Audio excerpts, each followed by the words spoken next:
안녕하세요, 메슬로입니다. 지난 분데스리가 명가의 몰락편에 많은 관심과 성원에 힘입어 이번엔 명가의 몰락, 이탈리아의 세리아 편을 준비해봤습니다. 참고로 피오렌티나와 팔레르모가 이 주제에 포함되는 대표적인 팀이지만 이미 다른 영상에서 한 차례 다룬 바가 있기 때문에 이번 편에서는 제외했습니다. 관심이 있으신 분들은 카드에 첨부된 해당 영상을 확인해주시면 감사드리겠습니다. 90년대 중후반 밀란, 인테르, 유벤투스, 로마는 물론 라치오, 피오렌티나, 파르마와 같이 정상과는 거리가 멀었던 팀들이 돈을 풀어 우수한 선수들을 영입해 전력이 상승하면서 챔피언스리그보다 세리아 우승이 더 어렵단 말이 나오기도 했던 시절이 있었습니다. 이는 자연스럽게 세리아 구단이 유럽 대항전에서도 성적이 비약적으로 향상되는 효과를 가져왔는데요. 하지만 이들은 대부분 2000년대 전후로 급격한 쇠락기에 접어들게 되는데 재정 여건을 감안하지 않은 과도한 투자 때문이었습니다. 그런데 가장 몰락한 팀이 있었으니 바로 파르마였습니다. 1990년 창단 이래 처음으로 일부로 올라온 파르마는 이탈리아 최대 식품업계 공룡기업인 파르마라트에게 완전히 인수되며 새 국면을 맞이했습니다. 이들의 비호 아래 네임밸류 있는 선수들이 다수 영입됐고 이는 곧 좋은 성적으로 이어졌는데요.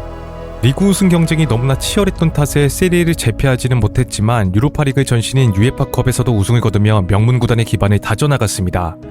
인구 17만 명밖에 되지 않은 소도시의 구단이 자본의 힘으로 이탈리아를 넘어 유럽을 호령하는 팀으로 거듭난 것이죠. 당시 파르마의 약진은 유니폼 가운데 떡하니 박힌 스폰서 파르마라트의 자연스러운 광고 효과로 이어지며 이들의 고공행진은 나날이 이어졌습니다. 이에 구단주는 야욕을 드러내며 발롱도르 수상자인 스토이치코프를 거금을 주고 영입해왔는데요.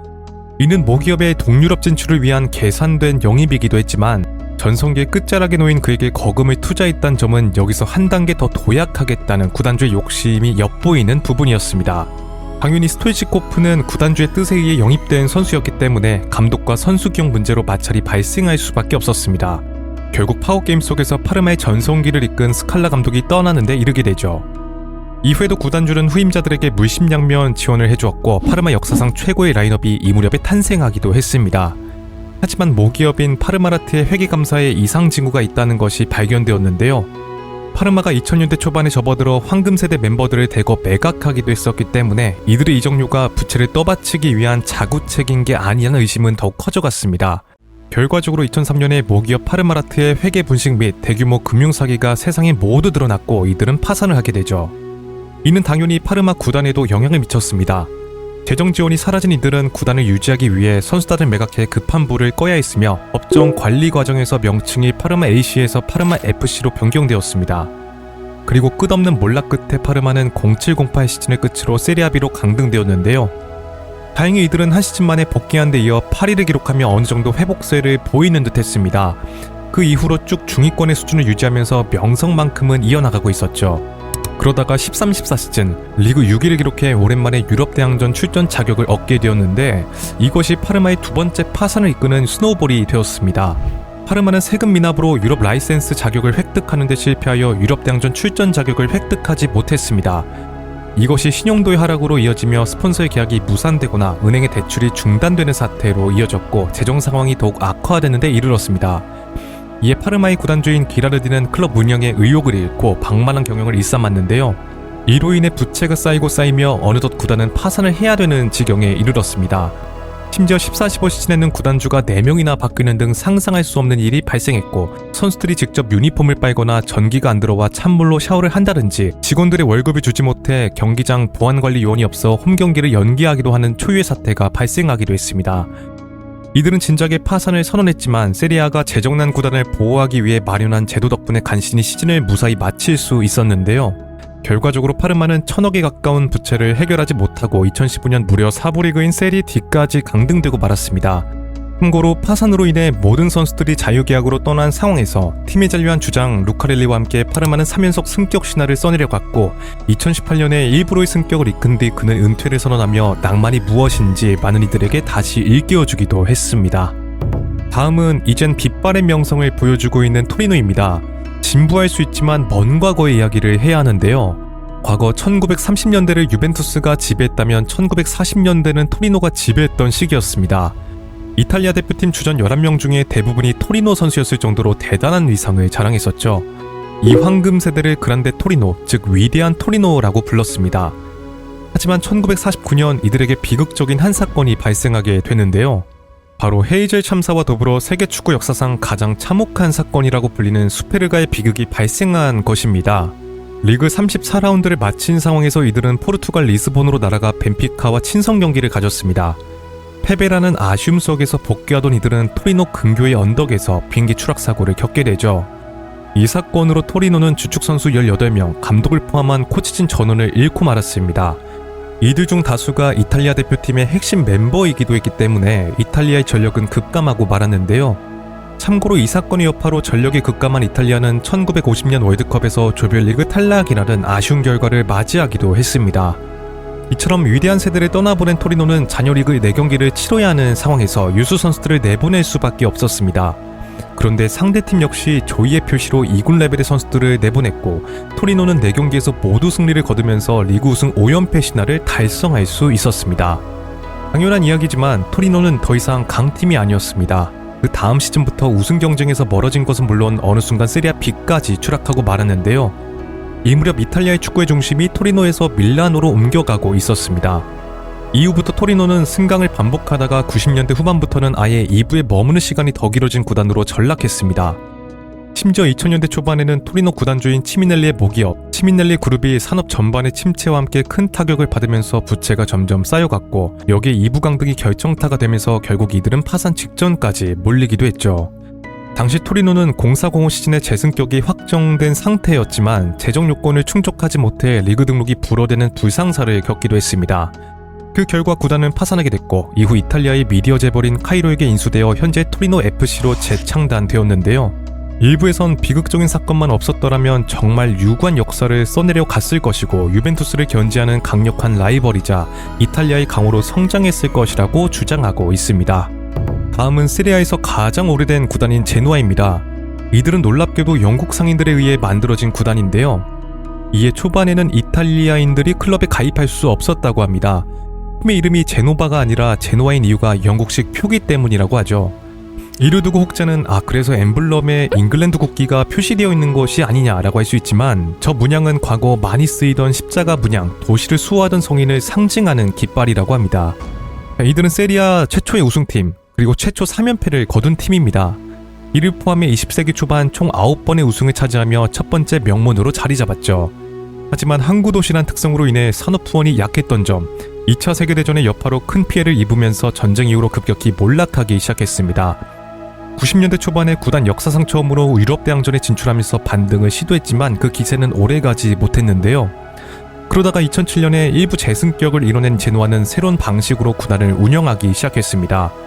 유망한 어린 자원들을 키워 비싸게 매각하는 육성 판매 모델을 확립한 것이죠. 이러한 전략은 초반에는 성공적으로 통했는데 0809 시즌 제노아는 리그 5위까지 오르며 유럽 대항전 진출권을 획득하기도 했습니다. 그 중심에는 밀리토, 티아고 모타, 그리고 3백 전술을 완성시킨 가스페리니가 있었는데요. 밀리토는 득점한 경쟁을 펼친 끝에 24골로 득점 2위를 기록했고 모타는 중원에서 경기 전말의 흐름을 관리하는 사령관으로 활약했습니다. 하지만 시즌이 끝나자 한꺼번에 인텔에 매각됐죠. 그리고 훗날 인텔의 트래블 주역으로 발돋움했습니다. 이후 제노아는 밀리토가 떠난 공격력의 공백을 메우기 위해서 베테랑 크레스포와 팔라시오를 영입했습니다.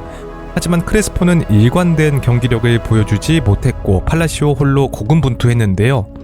그런데 그가 넣은 7골이 팀 내 최다 득점일 정도로 밀리토와 모타의 공백은 너무 컸습니다. 2011년엔 가스페리니 감독마저 인테르로 떠나버리면서 기반이 무너진 제노아는 매 시즌 잔류 경쟁을 벌여야 하는 처참한 상황에 놓이게 되죠. 재밌는 사실은 제노아의 에이스로 발돋움한 팔라시오도 훗날 인테르로 이적한다는 것입니다. 이렇게 보면 선수들을 인테르가 많이 데려갔다는 것을 알 수 있는데요. 이는 당시 제노아가 선수를 키워 판매하는 구조를 가지고 있었던 점, 제노아에서 인테르로 이적한 선수들이 대개 성공했다는 점에서 교류가 활발했던 것으로 추측되고 있습니다. 이렇듯 어느 순간 중하위권 팀이 되어버린 제노아는 21-22 시즌에 최악의 성적을 거두며 강등 위기에 내몰리게 되는데요.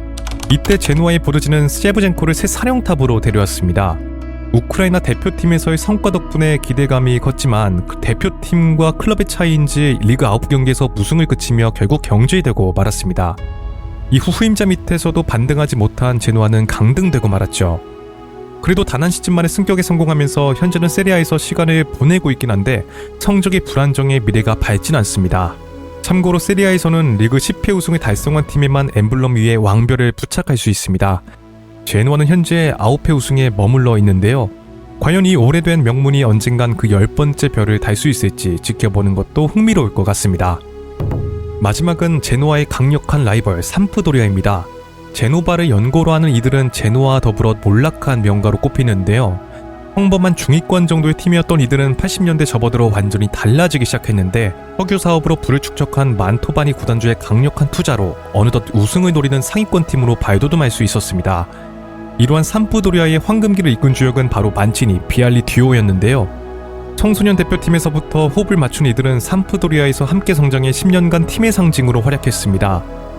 그리고 구단주는 이러한 상승세를 이어나가기 위해 밀란과 작별한 루드굴리트를 데려오게 되는데 이때 만토바니 구단주가 얼만가 심장마비로 급격하게 사망하는 사건이 발생하고 말았습니다. 그리고 이는 곧 삼프도리아의 몰락을 의미했죠. 그의 아들이 구단 운영을 이어받았지만 투자나 경영 감각 차이가 굉장히 컸고 구단을 아우르는 리더십의 부재 속에서 시리아 정상급 반열에 올라선 삼프도리아의 선수들은 타팀들의 주요 타겟으로 급부상했습니다. 결국 비알리, 만치니를 포함해 주축 자원들이 하나둘 떠나면서 삼프도리아는 서서히 몰락하기 시작했는데요. 이때 미알로비치나 셰도로프 같은 준척급 자원들이 잠깐 몸을 담긴 했으나 삼프도리아의 위용은 예전과 같지 않았습니다. 결국 아들 만토바니는 아버지의 성공을 재현하지 못하며 1999년에 강등의 쓴맛을 보게 되죠. 이들이 다시 반등하기 시작한 것은 지역사업가인 가로네가 구단주로 취임한 뒤부터였습니다. 그리고 한 선수가 삼프도리아의 부활을 이끌게 되는데 바로 카사노였습니다. 2007년 여름 레알 마드리드에서 전력의 자원으로 분류되며 이적 시장에 매물로 나온 그는 그동안 너무나 많은 사건 사고를 일으켰던 탓에 외면받고 있었습니다. 따라서 어쩔 수 없이 삼프도리아로 오게 된 것이 없지 않아 있었죠. 그런데 카사노는 이곳에서 역사를 써내려가기 시작했습니다. 090 시즌에는 파치니와 절정의 호흡을 보여주며 팀의 리그 4위, 챔피언스리그 진출을 이끌기도 했는데요. 하지만 이는 오래가지 못했습니다. 우선 시즌 종료 후 보강하기도 바쁜 상황에서 마루타 단장과 스카우트 총괄인 파라티치 그리고 델네리 감독까지 모두 유벤투스로 떠나버렸습니다. 이로 인해 조직 개편이 불가피한 삼프도리아는 안정되지 못한 채 새 시즌을 맞이하게 되죠. 그런데 설상가상으로 얼만가 구단 행사 불참 문제로 카사노와 가로네 회장이 극심한 마찰을 빚게 되고 치열한 공방 끝에 카사노가 겨울에 계약 해지로 풀리는 데 이르렀습니다.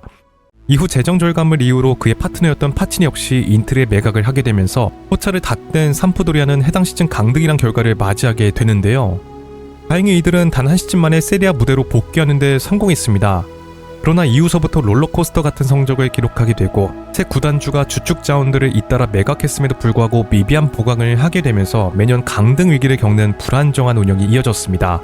결국 2023년에 다시 한번 충격적인 강등을 당하게 되는데요.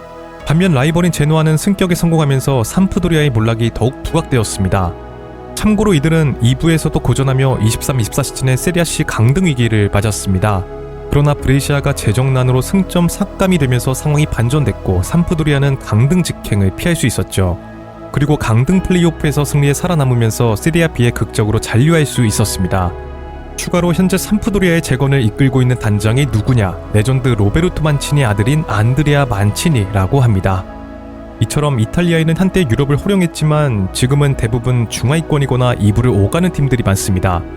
투자 구조가 무너지고 경영이 흔들리면 명가란 이름도 오래가지 못한다는 걸 보여준 사례라고 할 수 있죠. 지금은 몇몇 팀들이 다시 재건을 시도하고 있긴 하지만 예전처럼 리그를 주도하던 시절로 돌아가긴 쉽지 않아 보입니다. 네, 오늘의 이야기는 여기까지고요. 재밌게 보셨다면 좋아요와 구독을 부탁드리며 다음에는 더 재밌는 컨텐츠로 찾아뵙도록 하겠습니다. 감사합니다.